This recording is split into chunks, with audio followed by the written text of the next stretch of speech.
not me you need to be scared of, little girl. The man standing next to you. Now, I don't know who he is, but I know who he's not. I know who he's not. Picking up 8 years after the original film, the blind man, Norman Nordstrom, played by Stephen Lang, lives with an 11-year-old Phoenix, played by Madeline Grace, and has recreated the family stolen from him by a drunk driver. When intruders invade his home, this time focused on Phoenix, Norman has to unleash the monster within once again.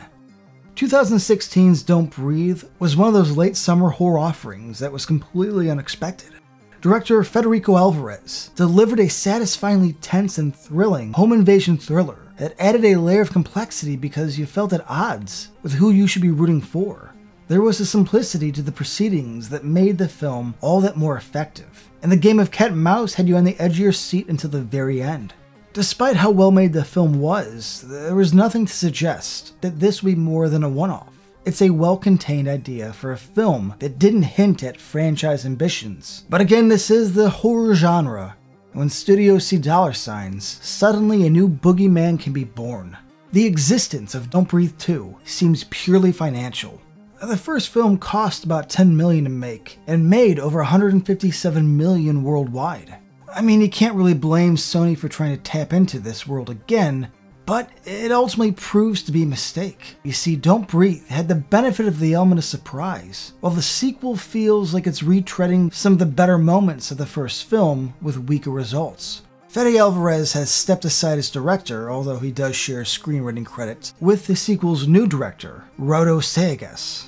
Rodo is no stranger to the concept, as he also co-wrote the first film with Alvarez, but he just doesn't bring the same authenticity here when it comes to setting up moments of suspense and tension. The best I can say about Sayagues is that he does stage occasionally effective chase and stalk scenes, but it mostly feels like he's trying to copy Alvarez's style, and the end result is that he consistently comes up short, proving that Don't Breathe 2 was motivated more by the first film's impressive box office, rather than the necessity to carry on a new story.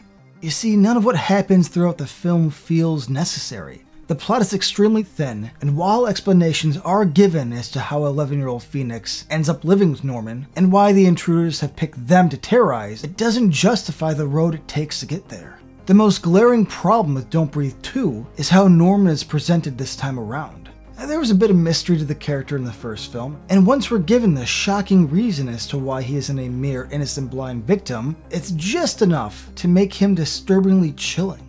In Don't Breathe 2, there are numerous attempts to humanize the character, as if most of us forgot what he had planned for Jane Lovey's character by the end of the first movie. It's really hard to root for a guy like this, but the writing tries to force it via his connection to the young Phoenix. And due to the fact that the intruders, as written, are pretty despicable in their own right. Jane Lovey and Dylan Minnette, the most sympathetic of the three intruders in the first film, made you care about them enough to root for their escape despite their actions. The home invaders here are mostly one-note goons. There is a bit of a twist that connects them to their intended targets, but it feels more like a forced plot device rather than a way to genuinely propel the story. And that being said, no matter how bad they are, Norman really is no better. But the film wants you to sympathize with his plight, despite being a rapist. I'm not a rapist. I never forced myself on her. Stop. And they force the issue several times as the film moves towards its conclusion. In horror, the less you know about the monster, the better. Don't Breathe 2 neuters Norman and renders him less effective. Now, that's not to say Stephen Lang doesn't give a solid performance. If there's a reason to stick with this, it's that Lang is 100% committed to the role, both emotionally and physically. He may not generate the fear that he did in the previous film, but he's still a force to be reckoned with. Madeline Grace, who plays Phoenix, escapes the trappings of being the typical child in peril and actually brings some nuance to her performance. She is involved in a lot of the film's action, and it's always believable when she appears on screen. Her chemistry with Lang's Norman is one of the highlights of the film.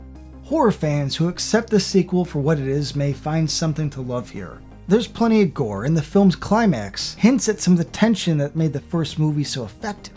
But as a whole, it just doesn't stand up to what the first movie had to offer. But as a whole, Don't Breathe 2 was a disappointing experience. It just doesn't stand up to what the first film had to offer. It's a clear cash grab that may be able to pull in some horror fans wanting to catch a scary flick on Friday the 13th, but this is a sequel that is best left unseen.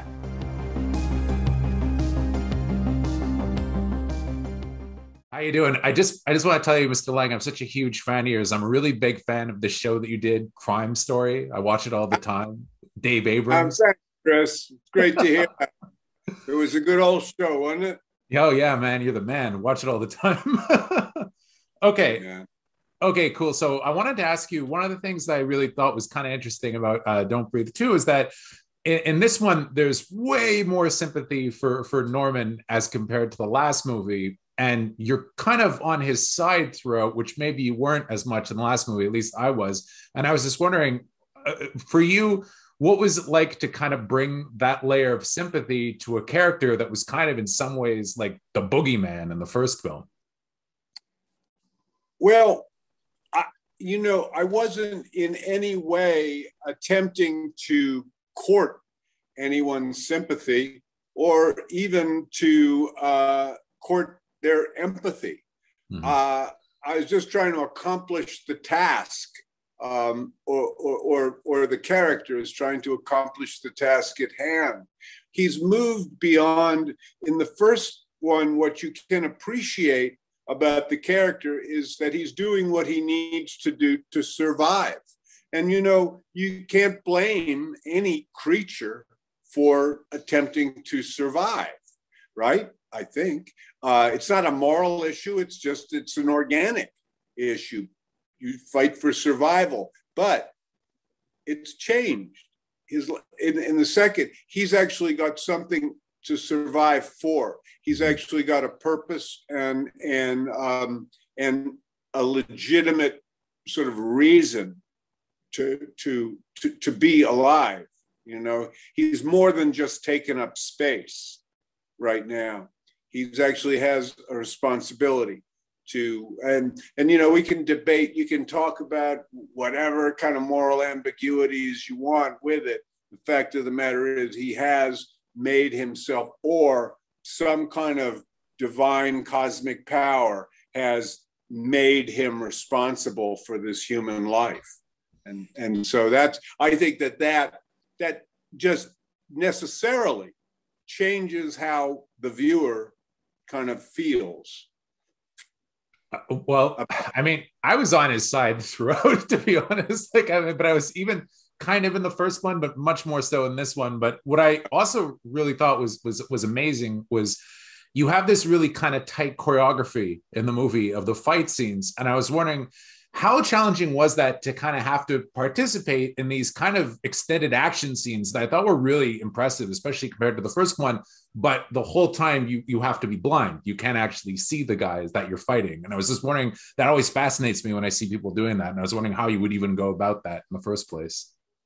Well, we went about it quite carefully. We went about it, it's not unlike, I would think, rehearsing, dance routines, in Singing in the Rain or something like that. You want to get them right. You don't want missteps. You don't want injuries. You want a certain poetry. Yeah. To the violence. You want, so if you really parse it out, if you really look at it, I would submit that there's a certain stylization to the, so amidst, and each of the fights, by the way, in Don't Breathe 2 has its own personality, I think. And I just like that so much. I like it in the writing. I like it in the directing. And I like it in the stunt coordination that happened in there. So they, because it really goes from kind of improvisational jazz, which that basement fight with Rocky, which is just a balls on beating the shit out of each other, to the water, to the kind of Esther Williams moment, you know what I mean? When I'm doing water ballet, at the bottom with my fingertips and everything like that. So yeah, it was done thoughtfully. and carefully. And then when they say action, all hell breaks loose anyway. A lot of style too. I thought it was great. Well, thank you very much for your time. And you make me want to hit the gym with those t-shirts again. So It's good to talk to you, Chris. Take care, man. Thank you very much. Bye.